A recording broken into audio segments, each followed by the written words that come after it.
So here we go. Here we go. Yeah. So, hello, I'm John Alsop, and you are. I'm Alison Watt. I was thinking you were going to say Alison Watt Patterson. No, and there you go. And then, because I only just realised when I was kind of thinking about this that Alison Watt Patterson is kind of, you could fold it in half. It's balanced around the Watt. Mm-hmm. It's got rhythm. It has, yes. In fact, if I'd had no Watt, it was Alison Patterson, I'd be a rhyming couplet. But you're Alison Watt. I'm anyway. Alison Watt, so But it's you're not completely Alison Watt Patterson immaterial. at all. No. Right, so we're neighbours. Yeah. And in preparing this opening statement, I kind of got it wrong a few times and started to say I breastfed your son one time. But that's not what happened.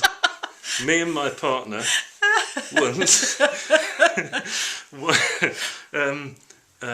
we babysat your son one time, who is now at university. So that's how long we've known each other. It is. Well, he's 19 now at university. So yes, it is quite a long time. And one of the things that I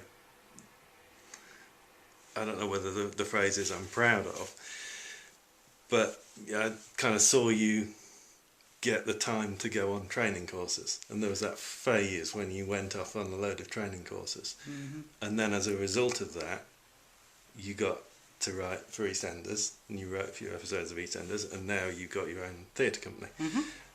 So I really like that. It's a really actually my mum went through the same kind of process after you know we were off at school and stuff. So I don't know.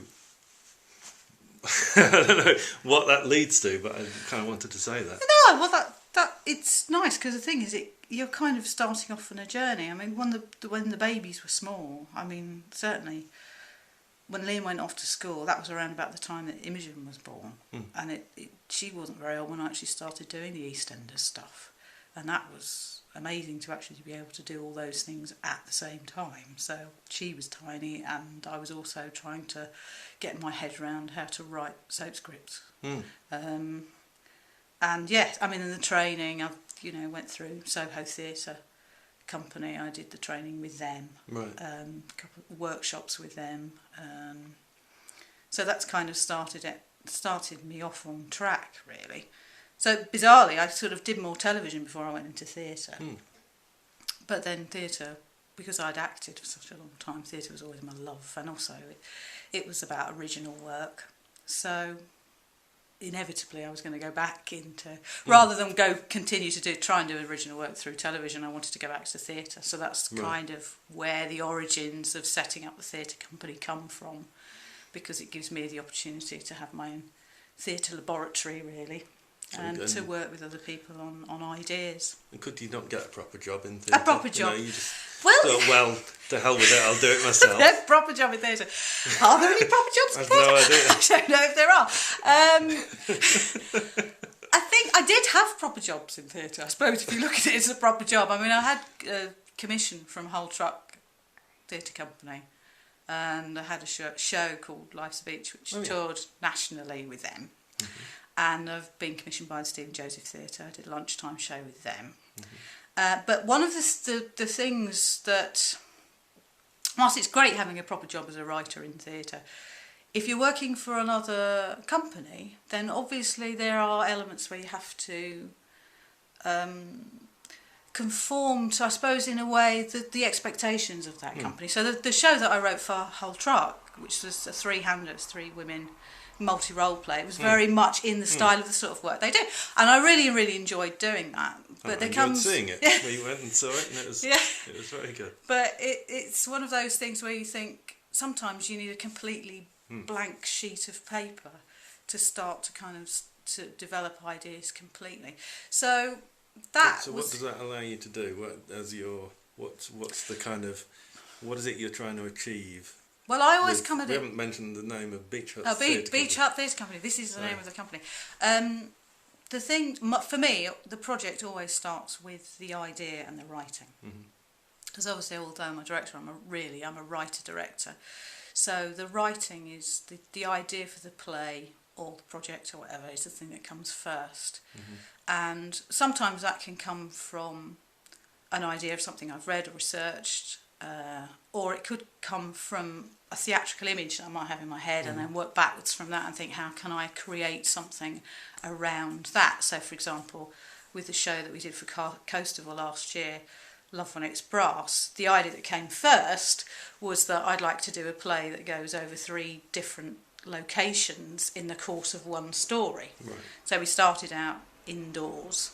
The second section was in an interior exterior, because it was in a multi-storey car park of a local hotel, and then the third bit was actually out in the open air. So that was the idea, that's what came first, and then I thought, right, how can I find a story that is going to work with a kind of strong sort of populist narrative that's going to work over those 3 locations, and that's where the idea of setting it around a wedding came from. Okay. And then you develop from there. So sometimes, for example, the location comes first. With the one that I'm working on at the minute, I wanted to work in the thriller genre. I also wanted to write something about dependency. So that came more from the sort of research aspect. Okay. And then we went down the kind of decisions about doing it with multimedia and live music and all those things as coming out of the research aspect. These sound a bit kind of almost as if a little bit driven by technical things rather than driven by, you know, that you want to, that all your plays are about loss, or they're all comedies, or they're all musicals, or they're all about something. It feels like you're kind of testing yourself against almost just technical things. Yeah, really. parameters. That's not kind of, I suppose, where I am coming. I suppose I take it as read that my plays will have loss in them, right, love in them, the pursuit of a personal truth in them, okay, that they will have all those elements in them anyway. So from my point of view as a writer, all those things will automatically always come out. I mean, I make decisions about whether, from a genre point of view, with obviously Love When It's Brass, I wanted to write an upfront, not quite farcical comedy, but getting that way, that was very mechanical in it, the way the plot unfolded and everything. Mm-hmm. Whereas this is much more, it has much more dramatic elements to it, the one that I'm working on at the minute, which is Stop By Fast. But yes, I mean, I couldn't say, I only ever want to write a play about love or loss or whatever, but inevitably the human condition comes through in everything that I do, because I'm so interested in story, really, which of course means that inevitably relates to the human spirit. I mean, that was something I wanted to ask, was obviously you kind of do everything apart from you're married to John Patterson, so he covers the music side of things. He's done the Eightborn music and whatnot, so that's that covered. But other than that, you're the ideas. You write the play, and then you cast and direct and probably act in it as well. No, not this time. No. I have been out to in the past. Pour the drinks in the after. Yeah, it could happen. Party. Yeah, so, I'll be there making the copies in the interval. So what actually? Well, which do you think you're best at? Which actually is the thing that the thing that drives me is the writing. Right. I am first and foremost a writer, but having said that, for me, directing is as much a component part of the writing as just the writing is. I mean, traditionally in theatre, recently, there's been a very strong divide between writer and director as 2 separate jobs. It didn't always used to be like that. I mean, certainly Shakespeare would have done all his stuff, and then in that there was actually a term called playmaker then, because it combined the 2. So actually, the idea of a director is comparatively recent. It was kind of back end of the 19th century. And I learn a lot about writing through directing, and I learn a lot about directing through writing, because you're constantly, because the 2 are interacting all the time, you're constantly setting yourself challenges in both fields. What can I do? How can I make that happen? I mean, there are times when I've written it and then I'm directing and I curse the writer. Think, who wrote this? I've got this problem to solve.